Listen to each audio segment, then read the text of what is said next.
Welcome to 1991 Movie Rewind, a podcast where we watch and review every movie released in 1991, from the all-time greatest classics to the critically panned and everything in between. We'll rediscover forgotten fan favorites and uncover hidden gems as we explore the depths of dark video. Join us in our celebration of the fun, unique, and diverse films of this highly underrated year. This week, we watched Teenage Mutant Ninja Turtles 2: The Secret of the Ooze.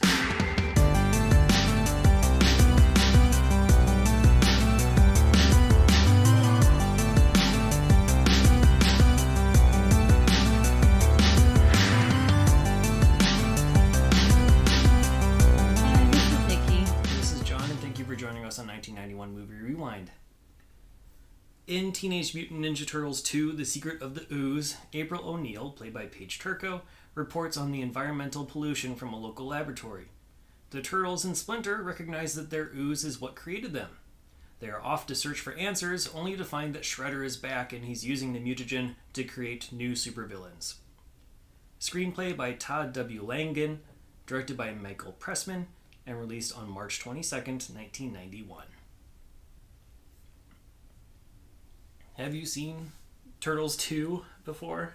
Yes, it's been a very long time. It's been a long time for me as well. But yes, as a massive Turtles fan, I have definitely seen it a couple times. We watched the VHS that I brought from home that I owned. So yes, I have also seen it. Guess we should mention this is like my birthday week pick. Mm-hmm. So, this was an easy pick for me. Now that we started doing birthday picks for this, Turtles 2 first choice. Before we get into the meat of the movie, though, we do have some previews. We do have some coming attractions that we can talk about from the VHS. First, we had a commercial for the BK Kids Club. Yeah. If you remember that thing, which I kind of forgot. They had all kinds of different cartoon characters and personalities that they're trying to... Yeah, I was never a Burger King person. I hated their burgers. I still don't like their burgers. Yeah, the only thing I like at Burger King are their croissant witches. Yeah, their breakfast food and... their fish sandwich. Fish, but, I mean, as a fine. kid, I was not into Burger King. I was a McDonald's or Wendy's person. Yeah, me too. So when I remember BK Kids, but I was like, nah, I'll stick to a Happy Meal for McDonald's.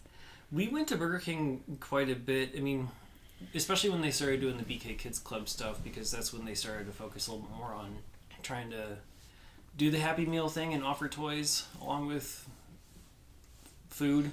And my dad was a major collector of all of those promotional stuff across all of the different companies. So, we'd had, McDonald's and Burger King and whatever else was offering toys and promo items. That was his big thing.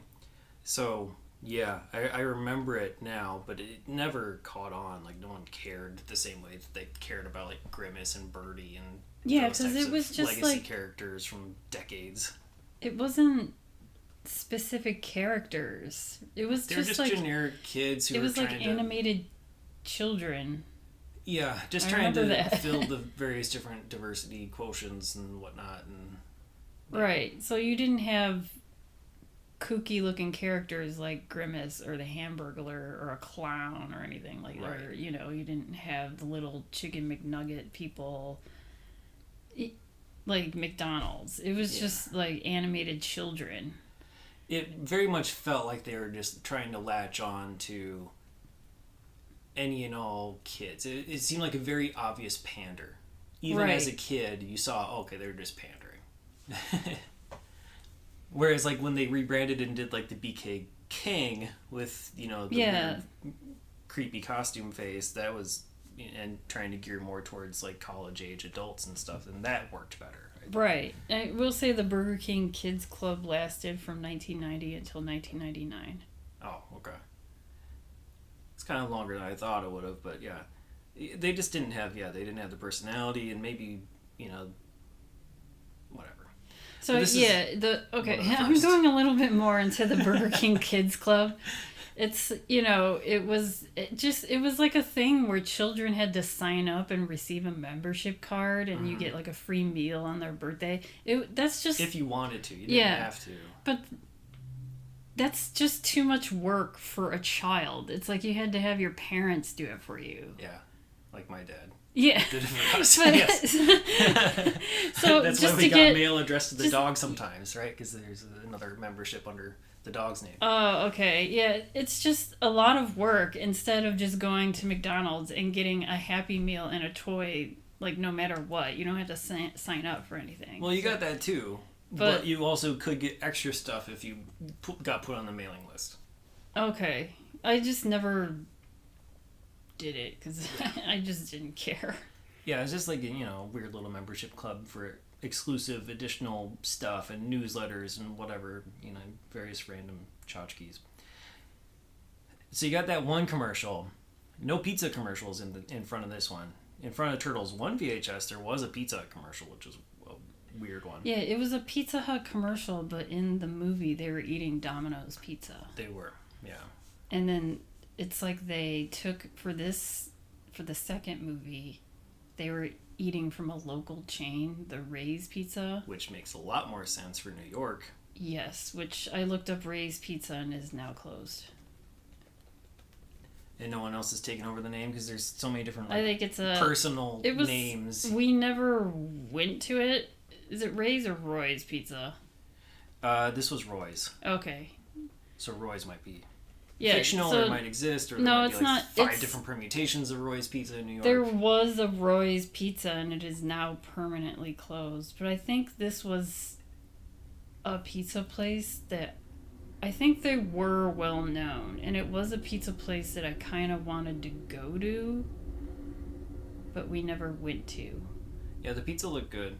Yeah, and it made me want some New York. Just New York style, not just any pizza. I wanted a giant single slice that I can just fold and eat. Yeah.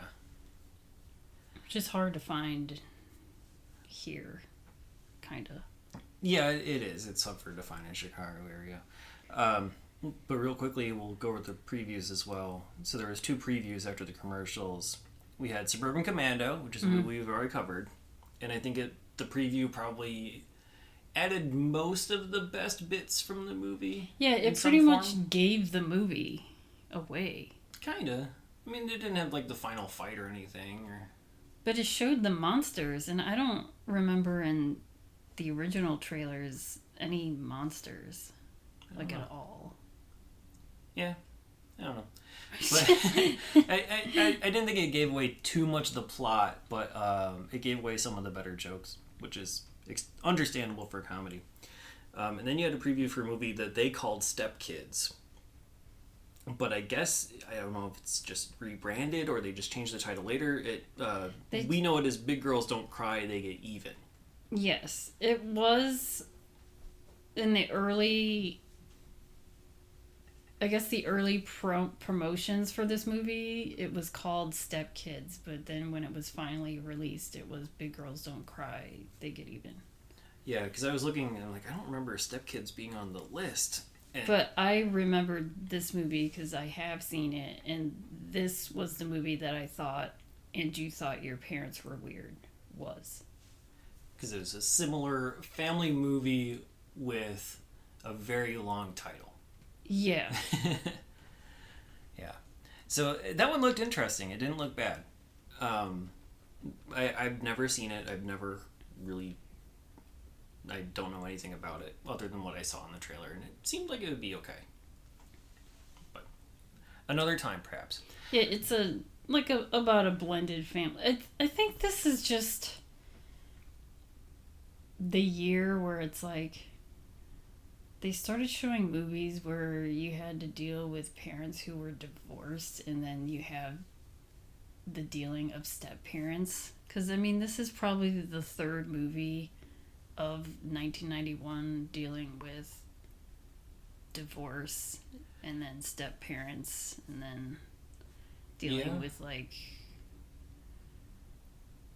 being in a blended family. I mean, I'm trying to think. Yeah, it wasn't super common because obviously you Besides, wanted to like, try to, the Brady Bunch or something. But I thought the Brady Bunch, they were both widowed or something. Yeah, so it wasn't because divorce. of divorce. Right. But, and then I was thinking of Parenthood. But Parenthood, they were all it's just all married families already. I don't think there was one where it was a divorced woman, but I don't think she got remarried. Whatever. I don't know. It's been a long time since I've seen Parenthood, but yeah, you're right. I mean, I think that's a good point overall. I think this is probably closer to the beginnings the start of dealing with divorce, and then step parents, and then step brothers and sisters, and half brothers, sisters, that type. And you had like Step by Step as well as a TV sitcom that dealt with that blended as well. That was it. Just the two previews. And then we get into the meat of the movie, which starts with everyone eating Roy's Pizza. Every single person in New York is doing things while eating pizza. They're walking down the street. They're driving. Cops are arresting people while eating pizza. Like it's a thing. A bunch of Which it was a really interesting opening sequence. Which made me really want pizza because I was like, okay, I'm ready for pizza. Yeah, it was like purposely comical.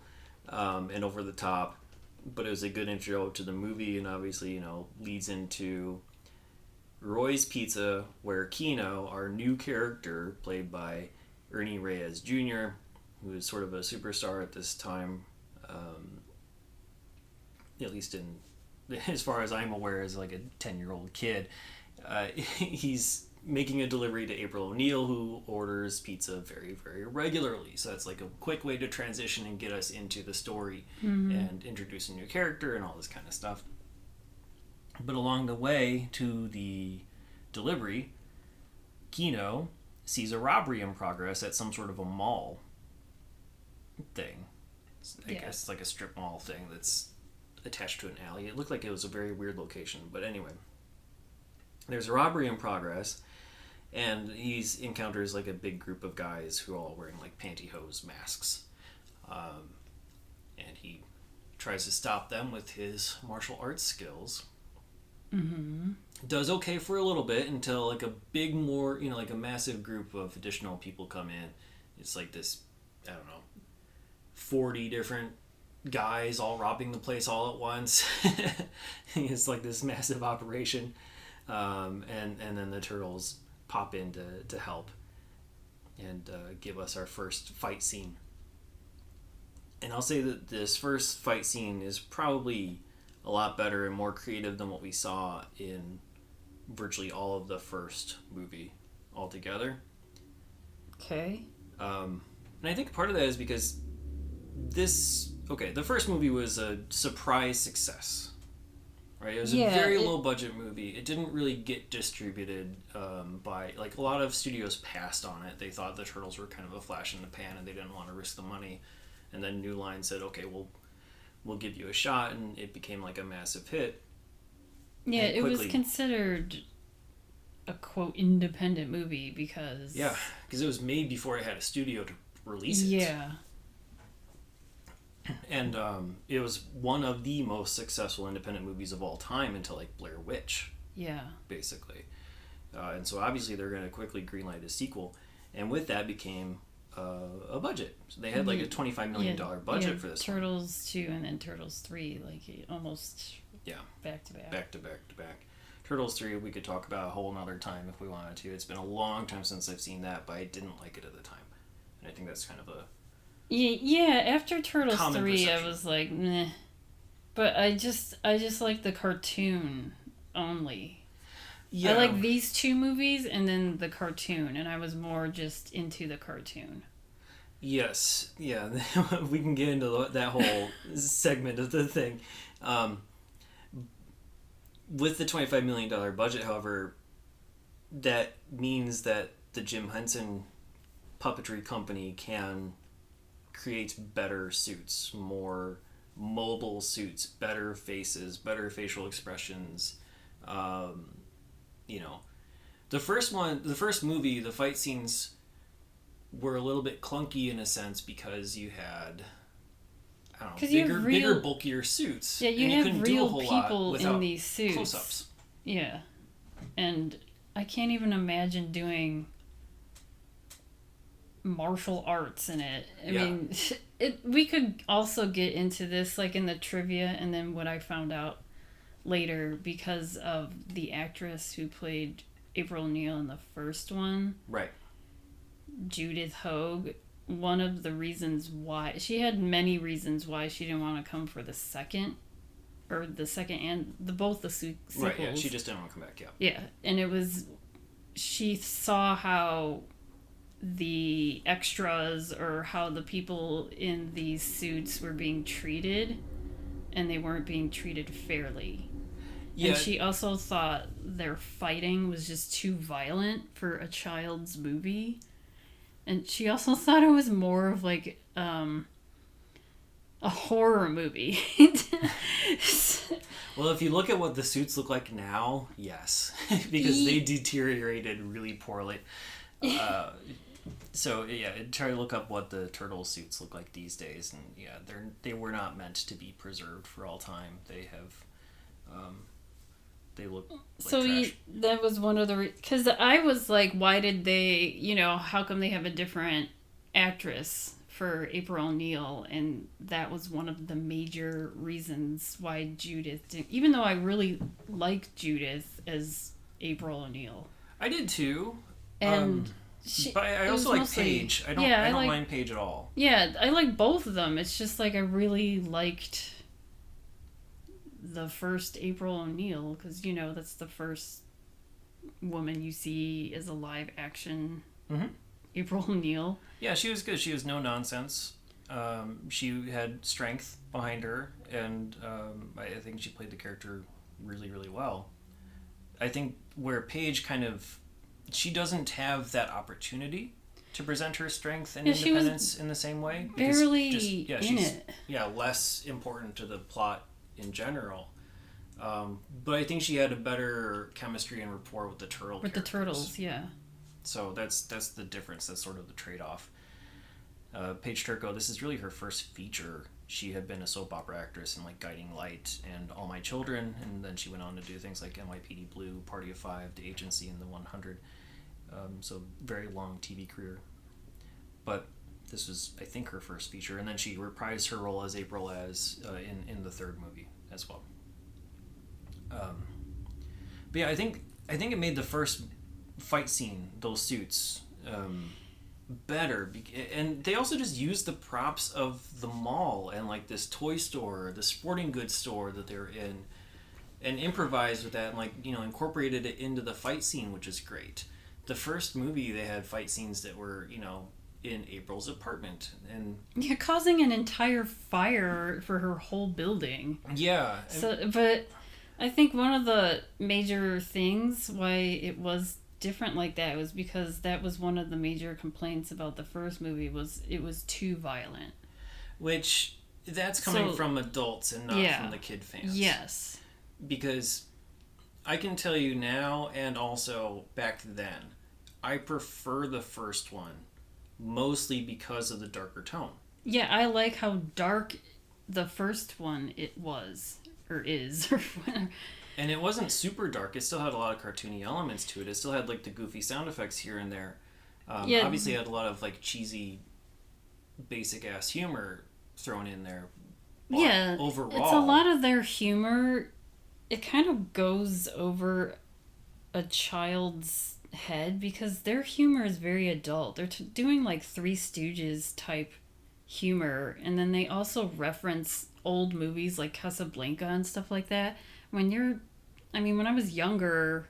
Most kids might not know about it. You're just like, oh, he's doing a funny voice. Yeah, which works as well.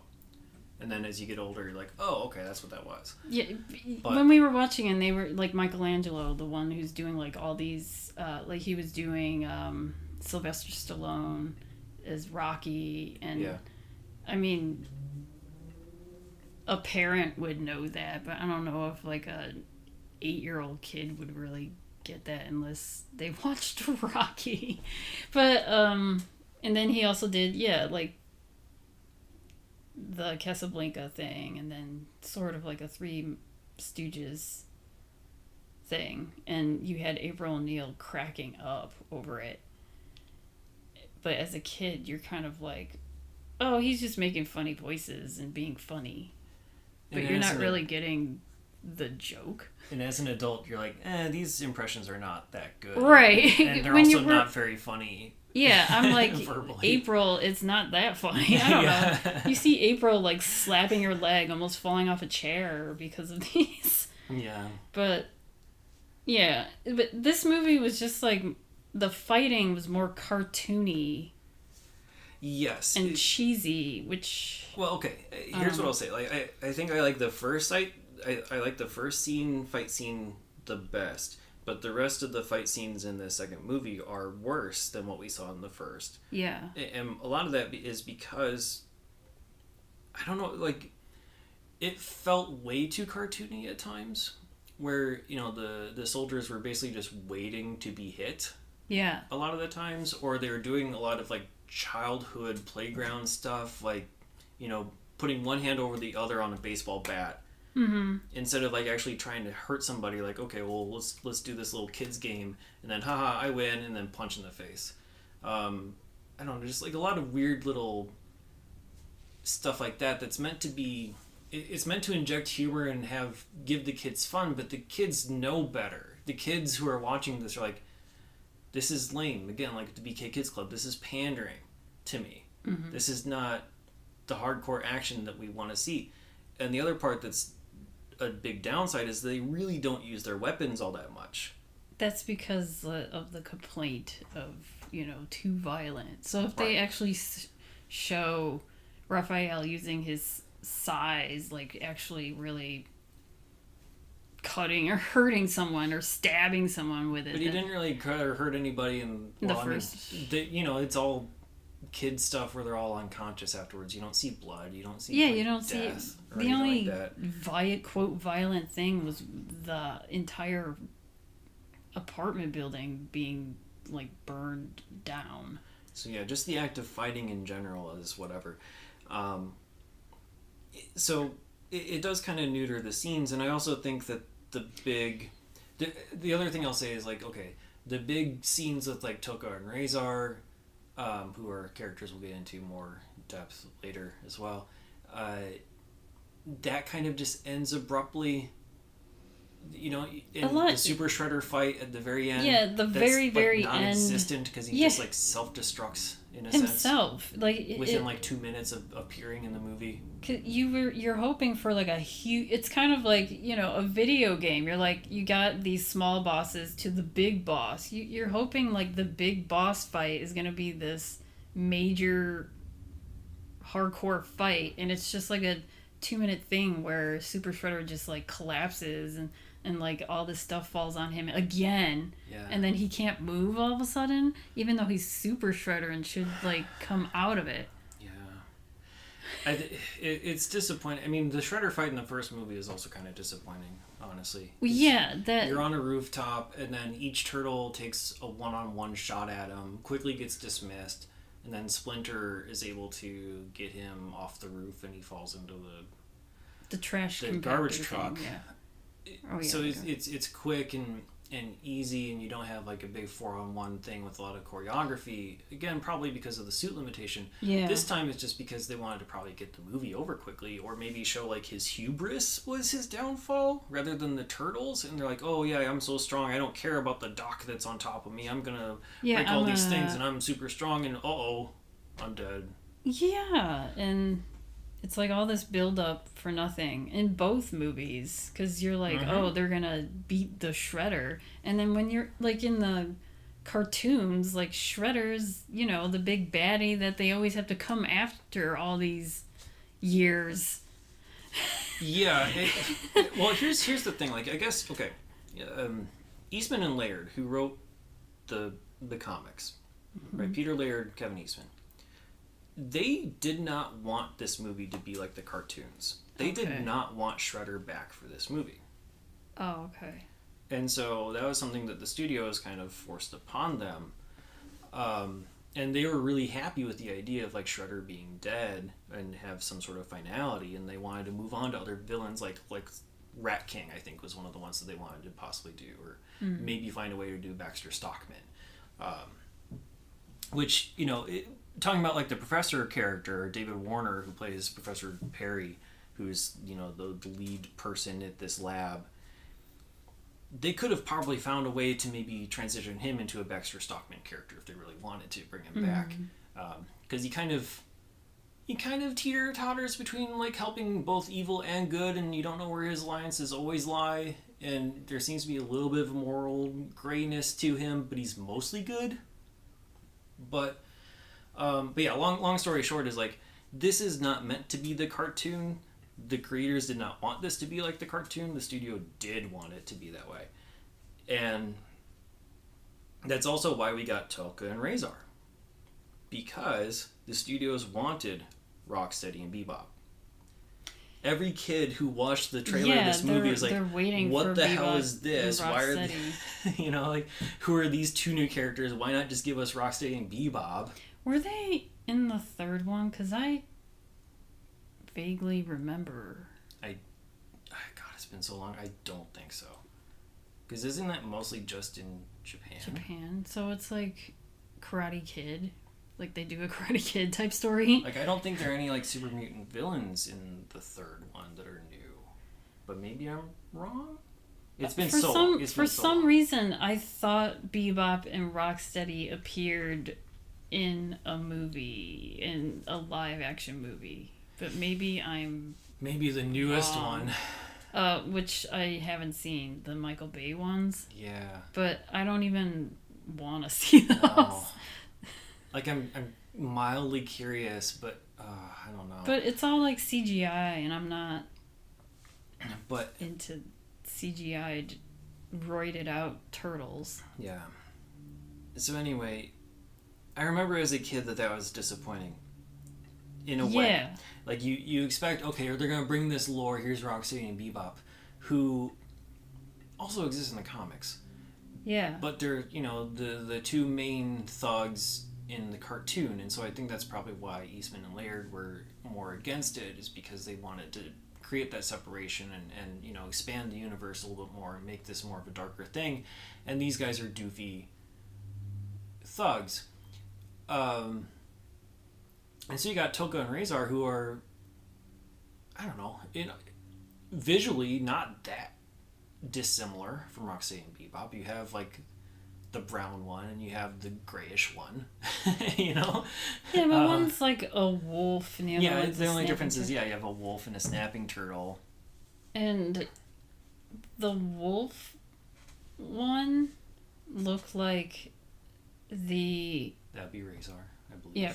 Oh, I thought Razor would be the turtle because of like razor teeth. Well, I don't know. Claws. Okay, claws. And Tulka, I believe, is the turtle. Okay, but Razor, he looked like the beast monster thing in Big Trouble Little China. Do you remember that? It's been a long time. Yeah. And I was wondering, did Jim Henson do Big Trouble in Little China stuff? But I don't think so. Maybe not. Because they just look very similar. Because I think I was kind of afraid of him. He was the freakiest looking. Razor? You mean? Razor. I mean, they both... Like, Turtles, no. Like, of the two bad guys. Yeah, I guess. I don't know. There was no fear for either one of them to me. I just thought he was kind of freaky looking. He had the ability to look, but I think they softened up his appearance. They give them both like very big eyes, and it has that Henson vibe to their character creation and the masks and everything. Of course, the voices also make a difference. They're both done by Frank Welker, who's a voice over legend, I guess, for lack of a better term. But it's just like, since they're technically babies, it's just like them making dumb little baby sounds like nom nom and Mama. They're calling Shredder Mama. And Yeah. it's just like that voice. Yeah, you have two different voices. It's not the actual talking like the turtles. right, because they're brand new, right? Because they're new creatures. They found like a wolf, they found a snapping turtle, and then they mutated them using the ooze, and so they're just like, the turtles have had 15 years to develop. And this intelligence is just diction like and all 3 this. days. So, but yeah, Shredder's like, why are they dumb? Because in the professor is like, well, they're infants. Yeah. But I mean, they're strong. Look at them like picking up cars and bending all these like bars and stuff. I don't know. It is one of the funnier sequences where Shredder is being called Mama, and Shredder's like, babies, they're babies. Yeah, I mean, there's a lot of stuff that's like cheesy funny. Yeah, cheesy funny. And like that's meant to be a joke, and it works. It's like it's over the top. But a lot of like the fight quips just are not funny. The situational like, oh, have a nice fall type of a lame joke. It's way too much of that stuff. But every once in a while you get a good line like the babies, they're babies, or oh, it's a little bit too quiet. Oh, this is a little bit too easy. It's like, hey, look, it's Raph. Oh, that's a little too Raph. That's a good funny. line. So Yeah. So every once in a while you get stuff like that. I think going back to the first scene, one of my favorite lines in the movie is really stupid, but it's like when Donatello's with like that bouncy clown. Yeah. And he's just like, yeah! And Like he's just like into really it. super excited as if he's just found his new favorite toy. But then he becomes like the bouncy clown and uses that to like... Yeah, that part is funny. There are funny parts, Yeah. but then there's also like over the top cheesy funny where you're kind of rolling your eyes at it. Like Vanilla Ice in general, perhaps. Yeah, I mean, it's just like, let's bring in another person that's very popular at the time. Like I said, kids know And when you're then pandering to them. Yeah, and then do a whole dance/fight sequence to Ninja Rap. Which is not a good song at all. As a child, it's a good song. If you're 10, like when I was 10. I mean, keep in mind, in the first one, you had Turtle Power. Yeah, Turtle Power which is was fun. So much better as a song. I just remember playing Go Ninja, Go, or singing that a lot as a young child. Yeah, I mean, saying that phrase over and over, but like the rest of the rap, I don't remember the rap. All I know is Go Ninja, Go Ninja, Go. Vanilla Ice makes an appearance here. He's just thrown into the whole situation. The funny thing is that this is near the end with the big fight, I guess, with Toka and Brazar. Yeah, it's where all the main fights They're happen. all being thrown around in this abandoned warehouse, whatever the hell, on the docks of whatever in New York City. Mm-hmm. And they get thrown into a wall where there's like an underground rave party thing happening with Vanilla Ice on stage. But it's just funny where Vanilla and his crew stop, but then when they see them fighting and then the crowd sees them, he's like, oh, let's whip up this song in 3 seconds. It's like, oh, this gives me an idea for a song. Yeah. Everyone follow me, and then here, I know all the lyrics and I know all the names of the turtles or something. Yeah, and he knows that they're ninjas somehow. It's just like the fact that he knows that they're ninjas by like he's watching them for 3 seconds. Into this other room. Yeah. And he's like, oh, I can come up with a song immediately and call it Ninja Rap. Yeah, there's a lot of white dancing in the crowd. Oh too. yeah. A lot of at the time as a kid, you're like, yeah, this is kind of cool. I don't know. I think. I guess it depends on who you're with, because me and my friends were like, Vanilla, like we're already over Vanilla Ice as like a personality at that time. Yeah. So it's also that type of thing where people thought the Turtles were going to be the flash in the pan, No, Vanilla Ice is what you brought in that was the flash in the pan. It was already too late by the time the movie came out. As Cool as Ice probably also showed us. So it's it would have been funny. Yeah. Okay, this came out in March, and I think the Cool as Ice was later on in the year. Yeah, like October-ish maybe even. Okay. I don't remember anymore. Yeah, it was later in the year. I was just thinking it would have been funny if they showed the girl in Cool as Ice. Oh, in the crowd? In the crowd. Yeah, as if this is somehow like a like little the sequel. Like Easter egg type of thing. Like this was the party that she was at the very end of Cool as Ice? Yeah. Yeah. That would be interesting. I don't know if the crew that was up... I mean, the thing happened so fast and... Like, his dancing crew is the same. But, like, as in the movie, actors, in Cool as Ice movie? The stage dancing people, not the ones who had speaking lines. Oh, okay. But yeah, like his traveling crew were there with him. And like his, DJ / co-writer Earthquake was also up there. But it's an interesting place to have all of these fights. You have the second half of the fight with Toka and Razor. You have... It's kind of also, it's just like they're doing all these things, like what you said before, pandering to kids, because there's even a part where the professor puts the antidote or whatever in a glass, and the glass has Bart Simpson on it. And it's like he puts it straight up right into where like the camera would be. As if the movie's 3D, yeah. Yeah, and for kids to be like, ooh, The Simpsons. Well, also Cowabunga connection, because they both said Cowabunga back in those days. And I haven't looked up like who said Cowabunga first. Oh yeah. Surfers. I mean, it came from surfers. Surfer language. It's surf lingo. So, but I was like, wait, did The Simpsons make that popular, or did the Turtles? My guess would be Turtles, because the cartoon was like 87, 88. Yeah, and then Bart Simpson said Cowabunga like once. Yeah, a couple of times in like the first couple like episodes. He doesn't say it all the time in The Simpsons. Yeah, I was like, eat my shorts and whatnot, and don't have a cow man. Those are like the very early catchphrases.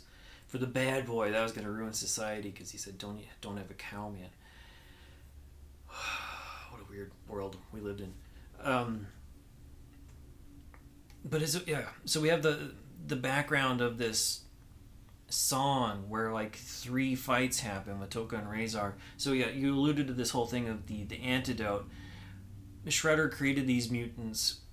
The way to save them is Professor Perry is creating an antidote that has to be ingested by food or drink. They have to swallow this antidote that will turn them back into their original form. And so they come up with this goofy ass plan of, we're gonna inject it, or we're gonna put it into donuts and say, before we fight, eat a donut. Yeah. The way they even get to this place in the first place is that Shredder says, if you don't come to this abandoned construction site tonight, I'm gonna set Toka and Razor loose on Central Park. And they'll just, create havoc and kill people. They can't be seen. That's one of the main things that the Turtles cannot be seen by a human. They're not supposed to be, yeah. Because, they're ninjas. Well, yeah, but then also, yeah. And turtles. Yeah, so if, because when April and even Kino, or just anyone, even just with, Casey Jones, but Casey Jones is kind of, in the first one. He's not in this one, yeah. I know, but in the first one, he's just kind of like, what the fuck? Like, he isn't surprised, how April is, or even Kino, because Kino, faints when he sees the turtles, and I think April sort of did in the first, where she was like, I'm dreaming, or I have a nightmare. Kino didn't really faint. He got knocked out and put in the trash can for his own protection. No, but when Kino came to April's apartment... He somehow pieced together that they lived with April. And they all appeared in front of them. He was like, what? And then he kind of just... I think it was when he saw Splinter. Oh, okay. Because whenever they finally see Splinter, everyone's like, okay, I'm done. Yeah. It's like I see 4 turtles, and then now I see a live rat talking to me. Yeah. But then also Splinter is just kind of like, you cannot be seen, and if you are seen, your punishment is to do like 10 backflips. Yeah, it's like when they also just tease each other and go too far with the teasing, then... Or if they're fighting, yeah. he's like, go do 10. It's like doing 50 push-ups or something. Go do backflips and whatever. Which is another example of how you can see how the suits are better constructed for mobility and stuff like that. And they don't utilize it very well in the fight scenes overall. Kino is an interesting character because he...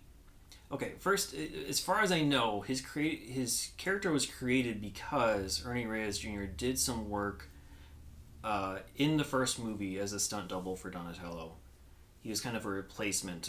I guess the original person doing the stunts in the suit got hurt, and then he came in and filled in the gap, and they're like, we love you. He's a good actor as well. He'd been in stuff like Last Dragon and Red Sonja and Sidekicks TV show. And then later on would do like surf ninjas and stuff like that. So they wanted to give him a role, and they created this character of Kino that's never appeared anywhere since. And he is a martial artist. He knows this stuff. And so you get to see him doing really good moves in that opening mall scene and in a couple other times, but for the most part the turtle's like, no, get away, this is for your own protection. They don't utilize him at all. They build him up as this person who's almost going to be like the 5th turtle in a sense. Yeah. And then anytime he comes in and tries to save the day or tries to be used, the turtles are like pushing him off to the side, and he never gets his like moment of redemption. It's a very weird choice. He's just sort of there to be there, and I guess because they wanted to give him a role. Because they liked him as a person? I don't know. It's strange. But I think there are a lot of underutilized characters. Like you have Tatsu as well, who was, Shredder's second in command and becomes the new leader until Shredder works his way out of the garbage. This is... Okay, so at the end... yeah. At the end of the first movie, Shredder is, in the back of the garbage truck. He gets compacted in. He's, quote, dead. And then they show, at the very end of the movie, he's like smushed in this They show his garbage. Helmet. Yeah, they show his helmet getting crunched in, yeah. So you feel as if his whole body's going to be like a pancake or something. But in the beginning of the movie, his hand comes out through all this pile of garbage. And then I was like, is this the next day? Like, how many days or months was he in this trash heap? Because it makes it seem as if the ending of the first movie and the beginning of this second one was like a day or a week goes by. Yeah, we have no idea how long it's been. It seems like it's been a little while, though, because the city acts as if everything's good and it's safe, and they talk about how the Foot Clan is basically non-existent and how they've all been virtually picked up by the police at this point, and there's nothing that's going on anymore. But with I forgot his name already. Tatsu as the Tatsu leader is now the leader.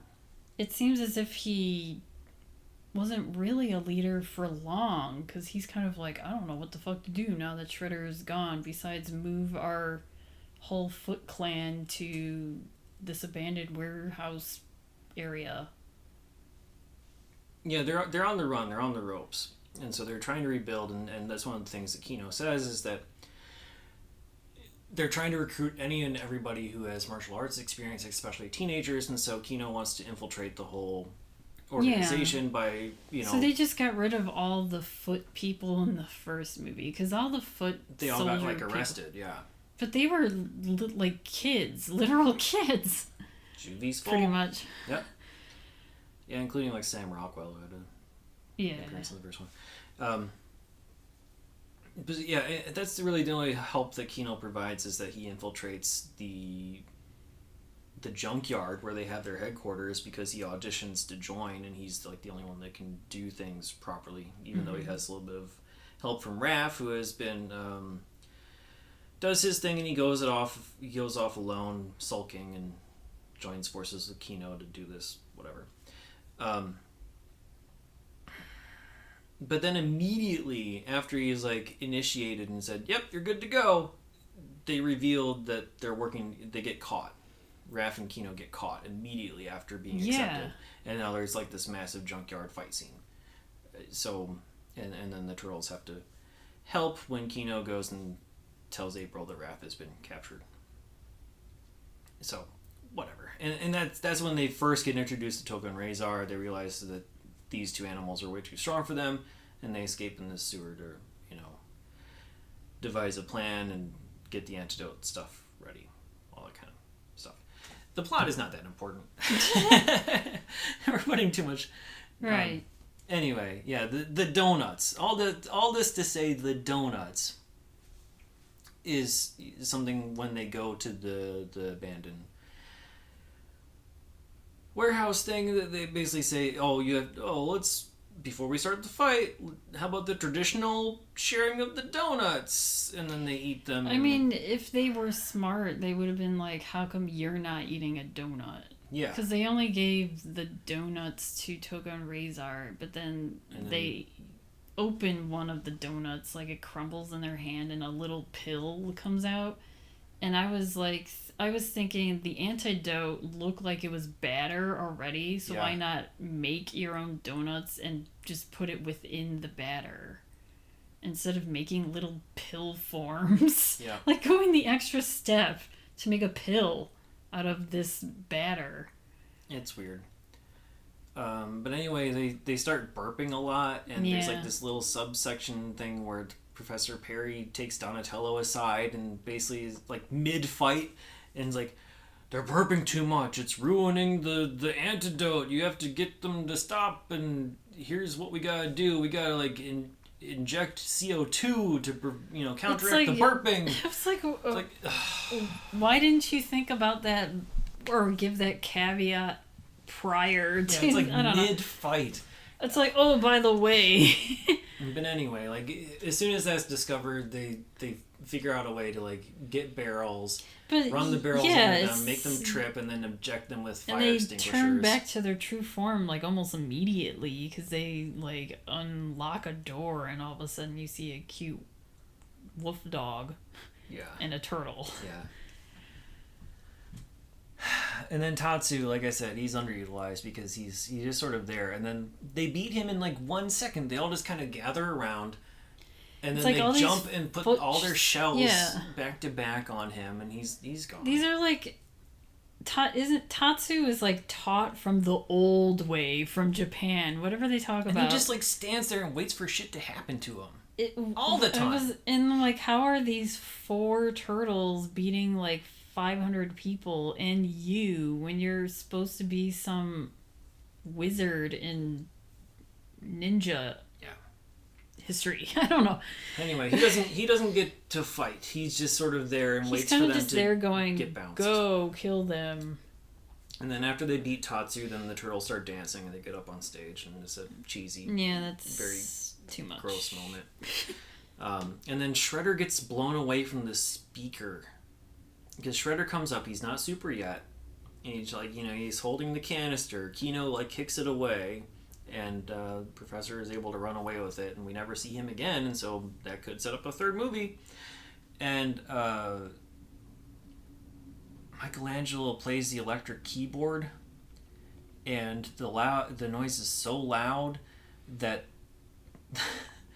it blows him away, sort of like like Marty McFly in Back to the Future. Yeah. At the beginning, like he gets blown out of the building, and everything is fine, but everyone else's hearing is also fine, I guess.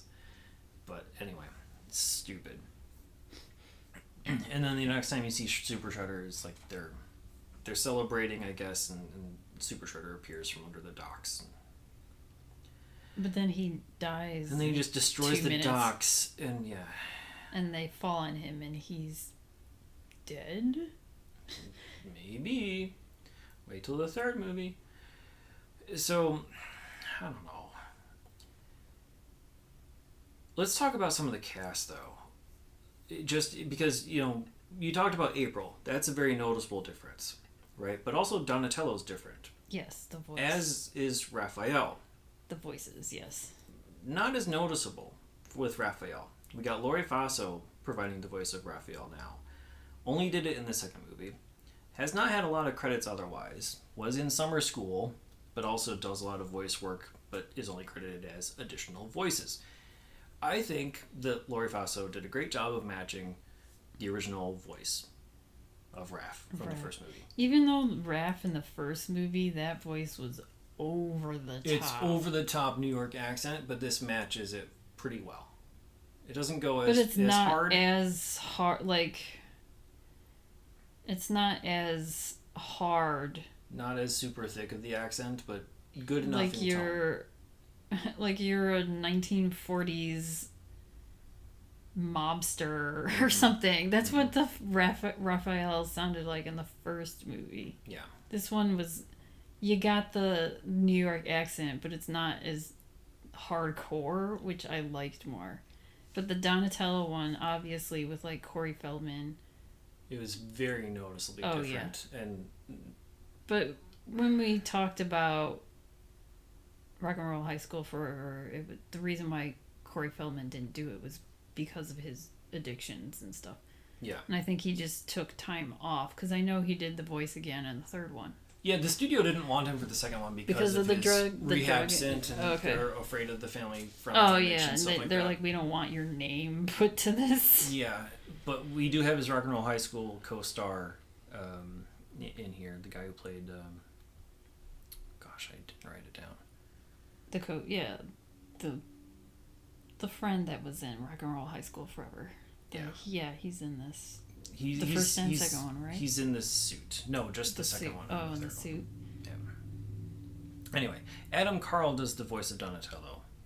Only in this movie, as you said, Corey returns for the third. Adam Carl has done voice work for Peter Pan and the Pirates, Denver the Last Dinosaur. He's also had live action roles in Monster Squad and Life Goes On. I mean, Corey Feldman has a very distinct voice, and you miss that. Yeah.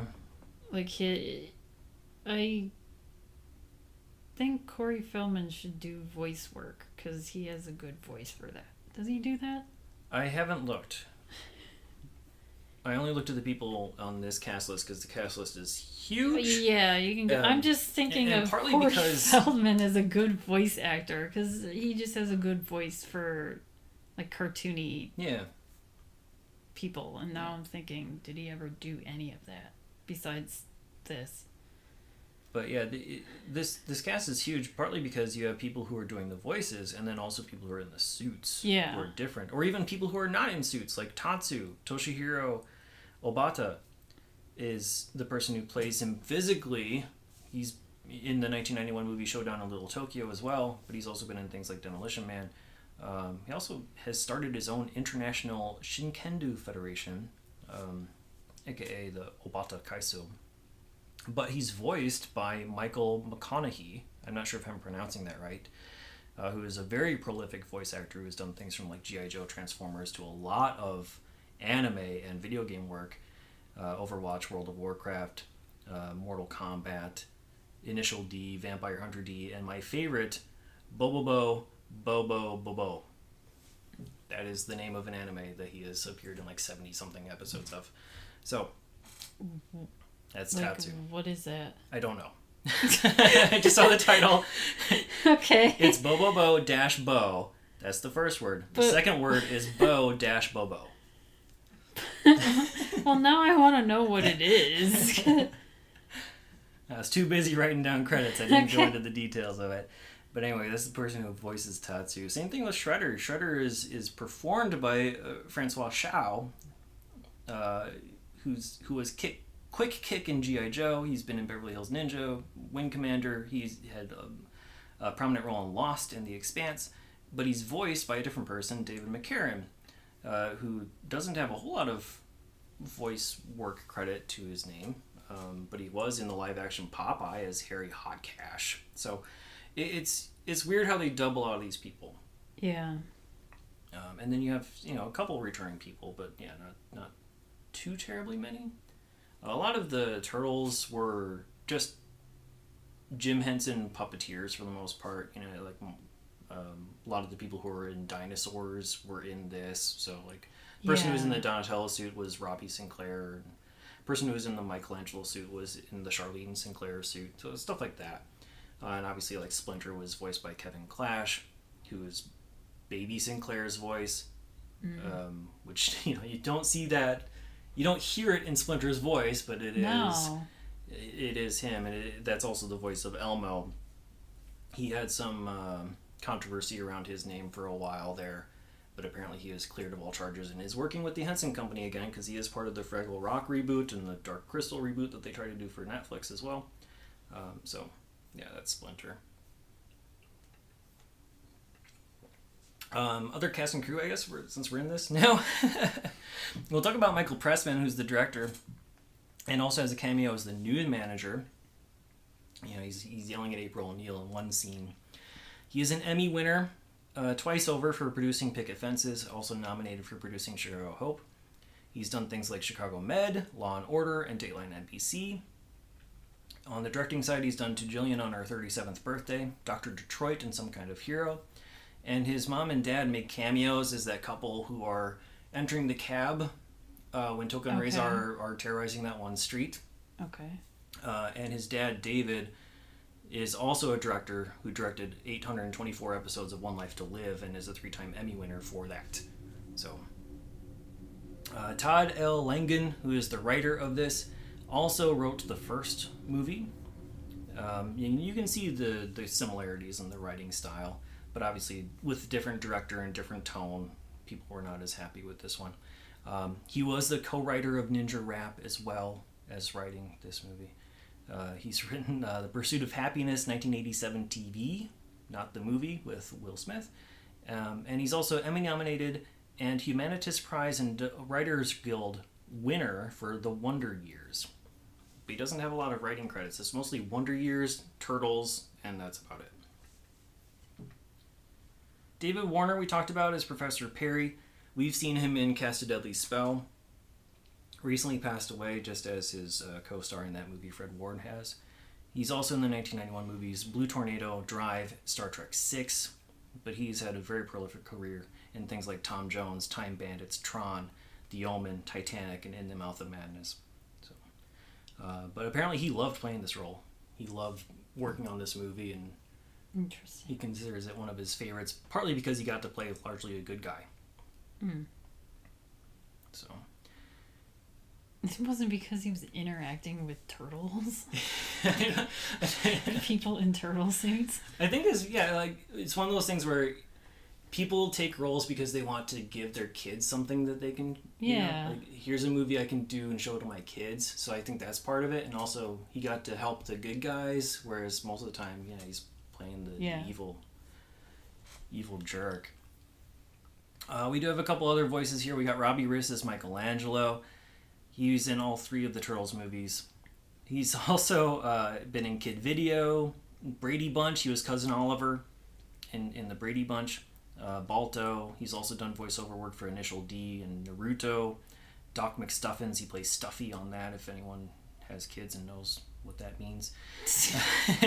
But we've seen him before. Okay. In the 1991 short, The Wish That Changed Christmas. He had a role in that McDonald's sponsored Christmas thing. As who? I don't know. Oh, okay. Just probably additional voices, probably something in the crowd or something. But it was interesting to see that come up again on our list there. Brian Tochi played Leonardo as the voice. He also did that same voice for all 3 movies. He's been in things like The Amazing Chan and the Chan Clan, Space Academy. I think those are... Space Academy is live action. I'm not sure about Amazing Chan. Bionic 6, Revenge of the Nerds 4, and also Mortal Kombat, Defenders of the Realm as Liu Kang. I think most of those are live action. Because he also does martial arts stuff as well, but he only did the voice in this. We already talked about Frank Welker a little bit, but just, to remind people, he was in Suburban Commando as Alien General Suitor, and also in Bill and Ted's Bogus Journey as the Devil. the Easter Bunny, and Station. We'll see him again in Hudson Hawk and Beauty and the Beast, but he's done everything. He did both Toka and Razor's voice. That sort of shows his range. Like, the Razor voice is basically what he did for Dr. Claw. And the Toka voice is what he does for all those little tiny creatures. That's like one of his... That's his bread and butter, is like doing all of like the crazy little creatures, like the Punky Brewster cartoon had the little sidekick, and Slimer. It's basically the same voices he did for Slimer or Nibbler or, you know, things like that. But he's done everything from Fred Jones in Scooby-Doo, Megatron and Soundwave in Transformers. He's been Tom and Jerry. He's been Barney Rubble. He is the current voice of Garfield and Curious George, and also Grimace, since we're talking about fast food stuff earlier. Amazing. And then lastly, I want to talk about the person who was in the Super Shredder suit. That was Kevin Nash. At the time, he was a WCW wrestler as part of the Master Blasters tag team, and also known as the Oz. I guess he got rebranded a bunch of times. He bounced back and forth between different companies. He's several-time WrestleMania champion. He is 2 times inducted into the WWE Hall of Fame, both as a solo act and also part of his NWO. But he's been a long-time wrestler, and Kevin Nash was the person who was in the Super Shredder suit.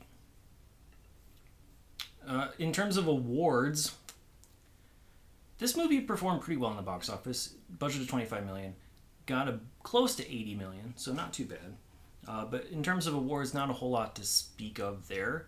It was shut out of the MTV Movie Awards, not even a Best Fight. What a surprise! That's weird. But it won the BMI Film and TV Music Award, Jean Duprez.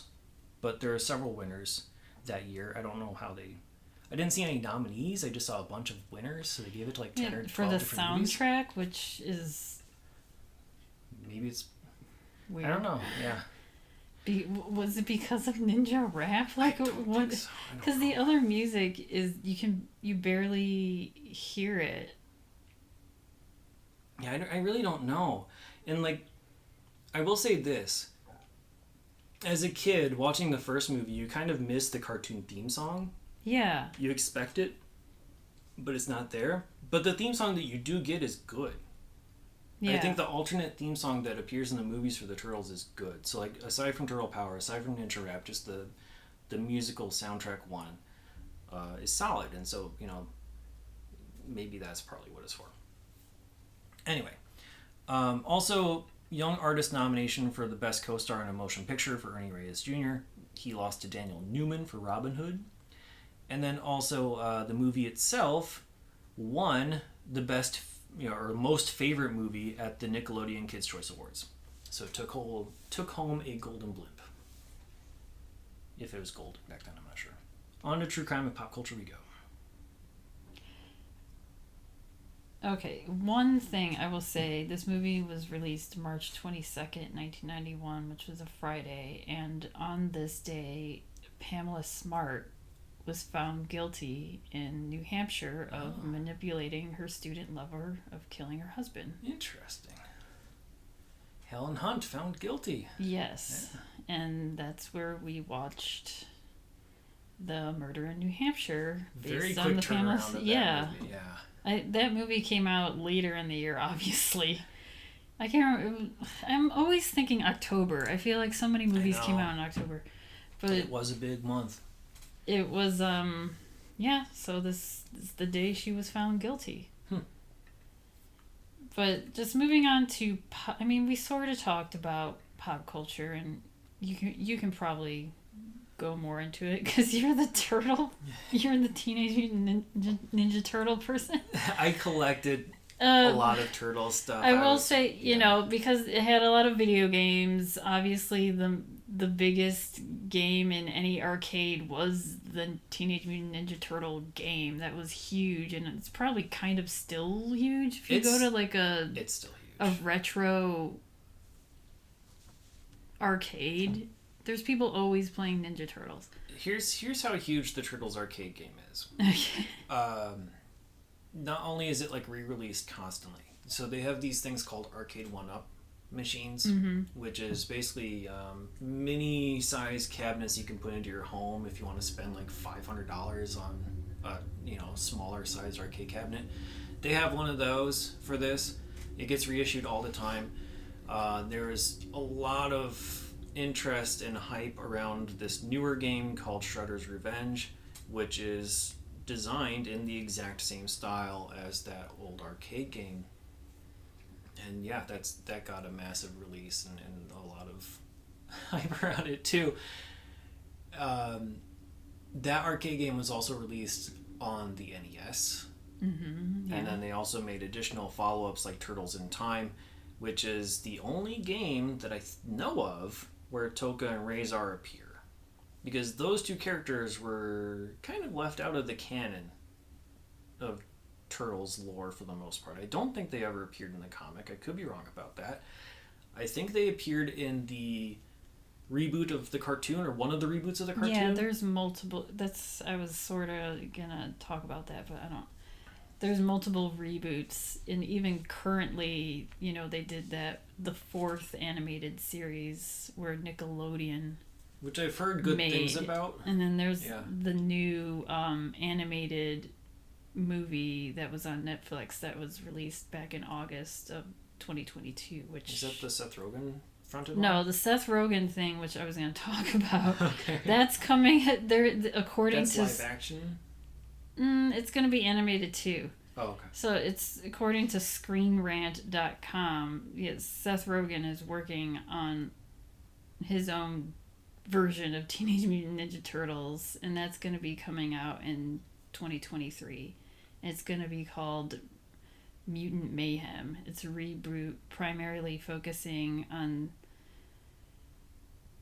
the Turtles. They're working with the Jost brothers, so Colin Jost and his brother. Okay. And it will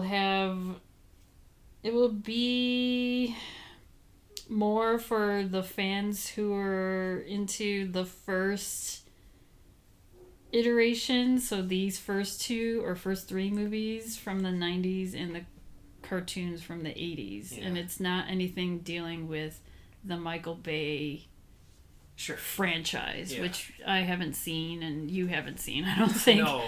I don't know anything about the Michael Bay Turtle franchise, like what happened there. But I'll also say that the comics are a much different vibe as well, where it is a much darker tone, intentionally, and it has different lore and characters. Is that and stuff, what Michael Bay's movies I don't know. were? I don't think so. I really think they're all just kind of their own separate parallel universe type of a thing.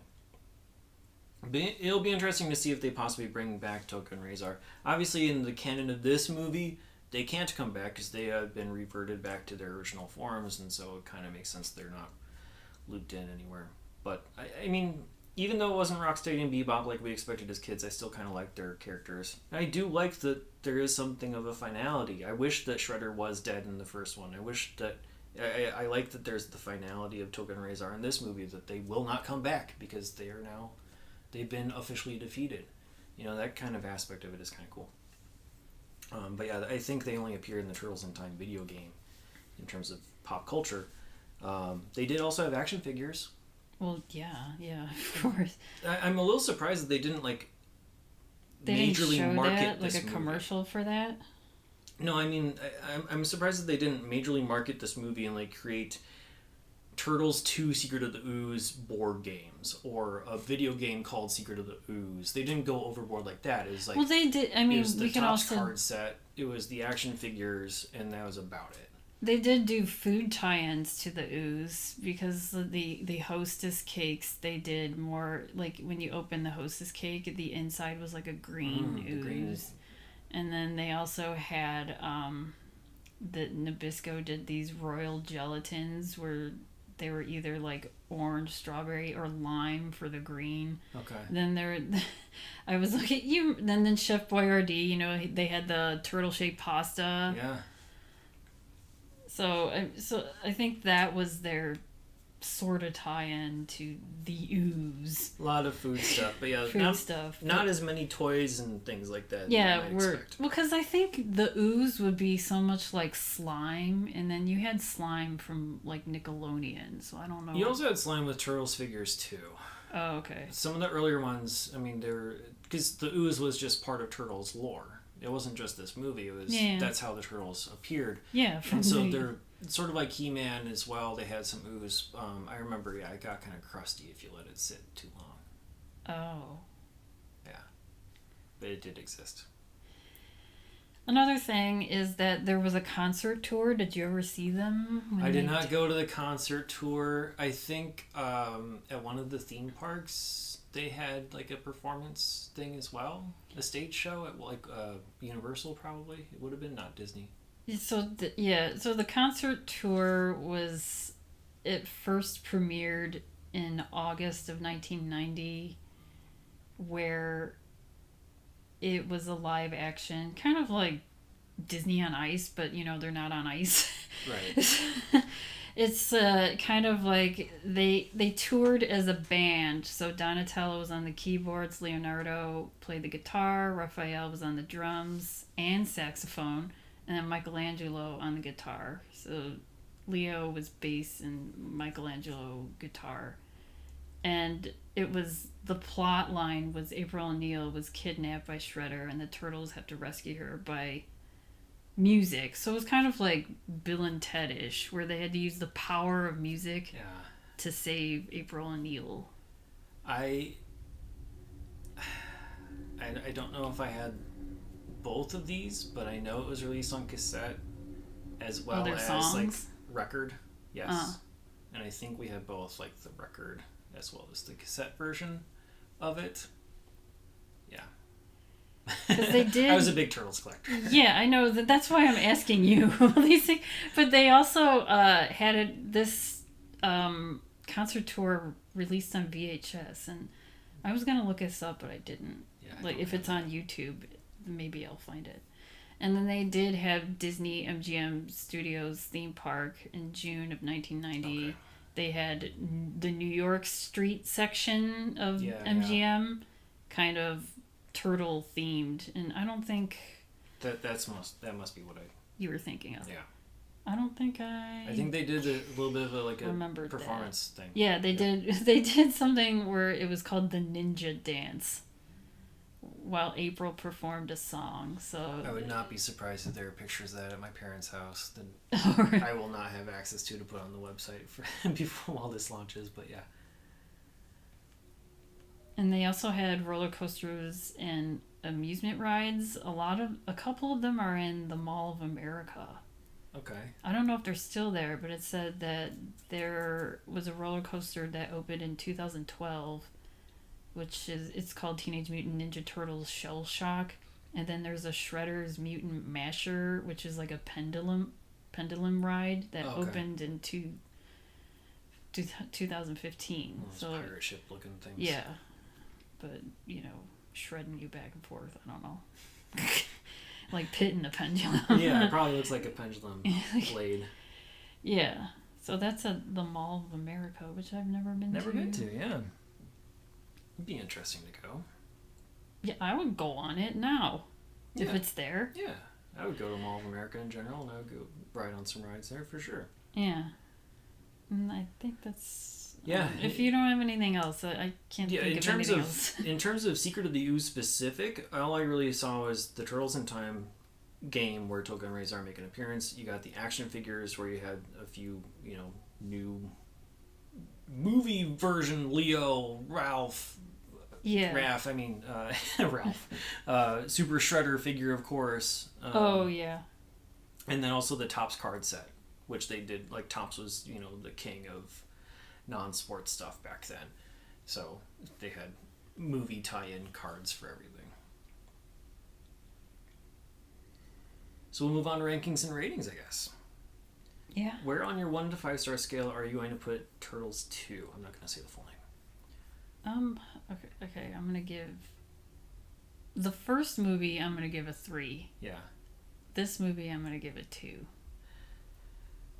Yeah, I'm not going to be as generous with the second movie. I think the second movie is probably a 1.5 star for me. I know that even as a kid, I watched the first one a lot more.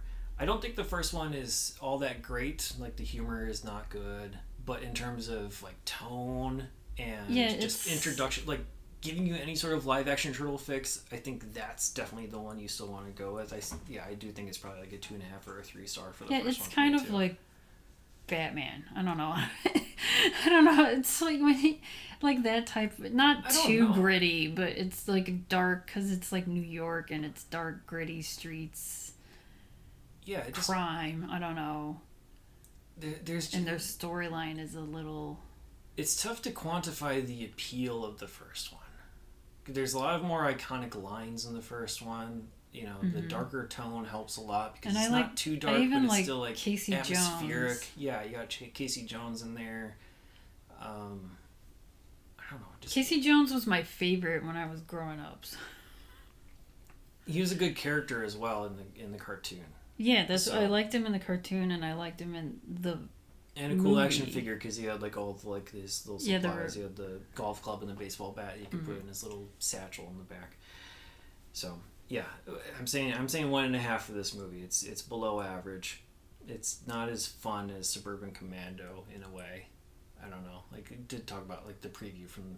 Yeah. I feel like Suburban Commando was fun. This was fun, but I don't know. It's like too cheesy and too pandering. I don't know. Anyway, every movie's worth watching once. Would you watch this again? Sure. I mean, I don't hate would. it. Yeah, I kind of would. Like if you did a trilogy, watching the first, second, and third, yeah. It's not bad enough to not watch again. No, I don't hate this movie. I wasn't like pissed off that I was watching it. No. Like some movies.